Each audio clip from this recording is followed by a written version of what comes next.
Sur la première, 7h35, 30 ans qu'il n'avait pas vu ça. On vient d'entendre cet agriculteur du canton de Vaud. Même plus besoin de regarder par la fenêtre. Le ciel est gris, quasiment pluvieux. La température frisquette. Des jours, des semaines, des mois que ça dure, au point que ce printemps pourri risque bien d'entrer dans les annales. Comment expliquer ce temps très inhabituel ? Est-ce qu'on peut y voir, pourquoi pas, une des conséquences du réchauffement climatique, du dérèglement climatique ? Pour en parler, le plaisir d'accueillir un vrai spécialiste, Martin Beniston. C'est vous, bonjour. Bonjour. Vous êtes climatologue, vous êtes professeur à l'Université de Genève, autrefois membre du GIEC. C'est un bout de prix Nobel, en quelque sorte, que vous représentez. La météo, on entendait cet agriculteur. Oui. On sait qu'ils ont des considérations très fiables, les agriculteurs. Ils sont présents sur le terrain jour après jour. Il a dit 30 ans qu'il n'avait pas vu ça. C'est vrai qu'on a rarement eu un printemps aussi maussade. Qu'est-ce qui est en train de se passer au-dessus de nos têtes, là ? Bon, il faut voir cela plutôt dans le contexte d'une situation météorologique un peu particulière qui a perduré depuis plusieurs semaines maintenant, plusieurs mois. Et c'est vrai que je peux comprendre la lassitude du public. Si je résume très schématiquement, si on devait regarder la Terre depuis très haut dans l'espace, on verrait deux grosses masses d'air, celles qui sont liées au pôle Nord, ce qui se passe dans les régions polaires, donc les masses d'air froides, qui entrent en conflit avec des masses d'air chaudes d'origine tropicale. Et le long de cette interface de ces deux masses d'air qui n'ont pas tendance à se mélanger, vous avez ce qu'on appelle le front polaire. Et celui-ci a tendance à osciller, à faire des méandres. Et ces méandres, en général, vont bouger, vont changer de place. Ce qui se passe depuis quelques semaines, c'est que les méandres se sont figés sur l'Europe, ce qui fait qu'une certaine partie de l'Europe, en l'occurrence les Alpes, jusqu'à la Méditerranée, sont dans un régime frais et humide, alors que par exemple, en même temps, sur l'est de l'Europe, il fait extrêmement chaud en Ukraine, par exemple. Ils ont dépassé les 30 degrés récemment. Et même en Scandinavie aussi, il fait très chaud. En Scandinavie, exactement. Donc, on est, si vous voulez, de temps en temps, sur ces méandres, on peut avoir ce qu'on appelle en anglais des cut-off lows, c'est-à-dire des petits tourbillons de basse pression qui se détachent de ces méandres et qui vont rester bloqués jusqu'à ce que les méandres commencent à se déplacer eux-mêmes. Donc, on est dans cette situation avec un régime de basse pression, frais, humide, qui a tendance à nous apporter ce très mauvais temps que l'on connaît depuis le mois de novembre. Finalement. Alors, on suit votre explication, professeur Beniston. Pourquoi ces méandres se bloquent depuis si longtemps et pourquoi est-ce que ça dure ? Est-ce qu'on le sait, ça ?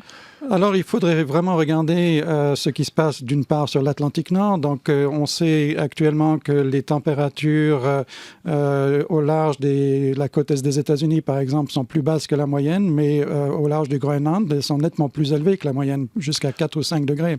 Et donc, ces températures de surface océanique peuvent déterminer le positionnement des zones de haute et de basse pression. Et il suffit qu'on déplace ces zones de haute et de basse pression, ne serait-ce que de 100 ou de 200 km vers l'est ou vers l'ouest, pour que les méandres se bloquent et s'installent avec la situation que l'on connaît froide et humide ici en Suisse, ou alors chaude et sèche dans l'est de l'Europe et en Ukraine, par exemple. Alors, sans entrer dans des considérations trop spécifiques, il y a une théorie qui est très en vogue depuis quelques mois. Évidemment, vous la connaissez, on verra si vous la partagez. C'est celle dite du vortex polaire. Le réchauffement de l'océan Arctique, tout au nord, pourrait faciliter les descentes d'air polaire sur l'Europe. Alors ça, c'est surtout pour l'hiver. C'est ce qui expliquerait paradoxalement des hivers très froids. Oui. Est-ce que c'est à cela qu'on assiste, Martin Beniston ? Je pense qu'effectivement, les processus que l'on voit dans l'Arctique, et notamment la dislocation rapide de la banquise depuis quelques années, entrent dans cette considération des changements de régime de température à la surface de l'océan et un repositionnement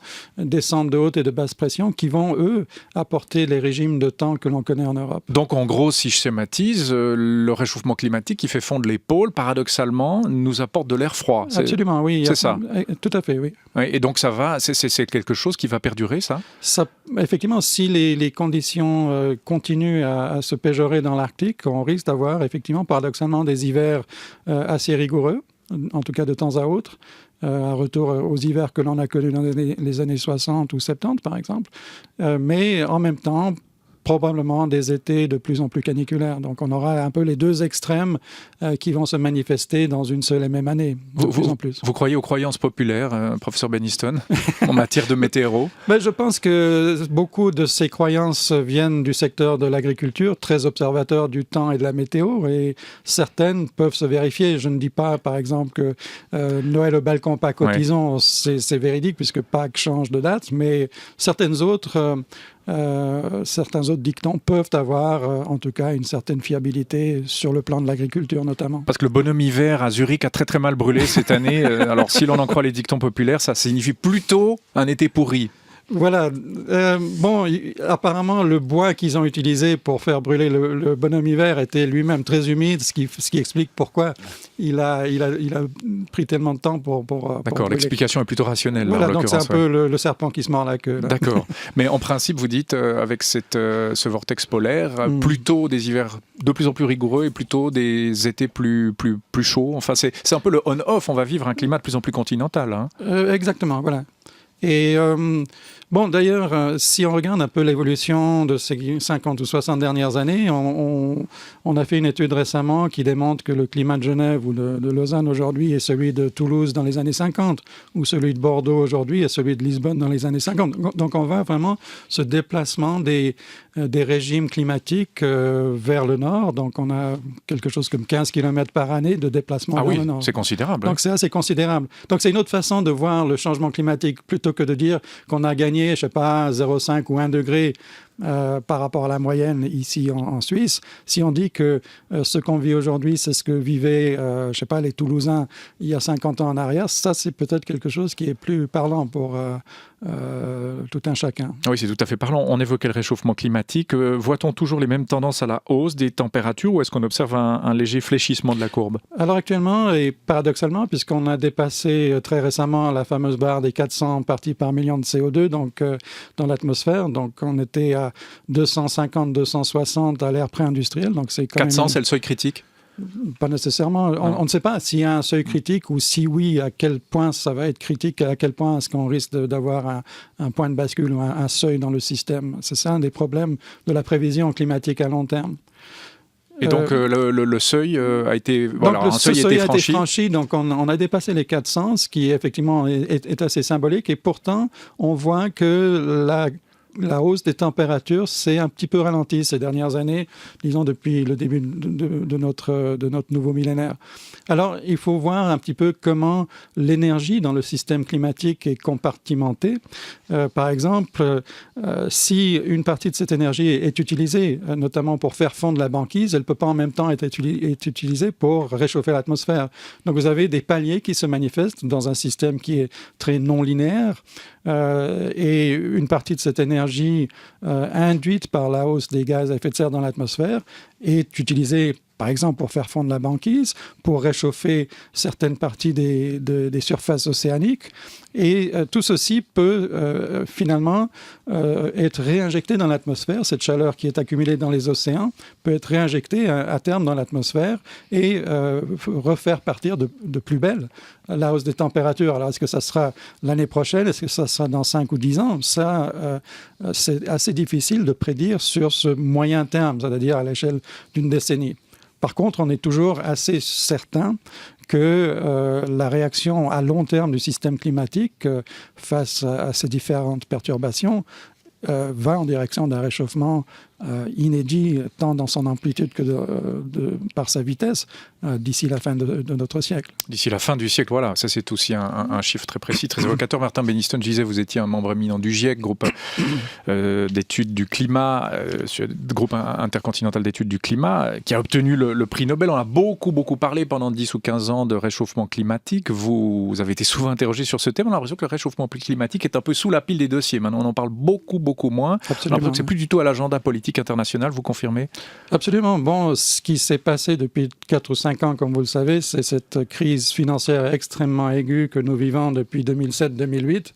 Et c'est clair que les préoccupations en général sont sur le très court terme, que ce soit sur le plan politique ou sur le plan de tout un chacun. Et on peut comprendre que des préoccupations d'ordre chômage, emploi, sécurité financière, etc., là prennent le devant par rapport à des préoccupations environnementales qui, elles, sont perçues comme étant des problèmes sur le très long terme. Et pourtant, c'est un problème économique, le réchauffement climatique. Absolument. Donc, c'est là qu'il faut de temps en temps rappeler que le climat se rappelle à nous également. On a vu ce qui s'est passé avec l'ouragan Sandy à New York au mois de novembre l'année dernière.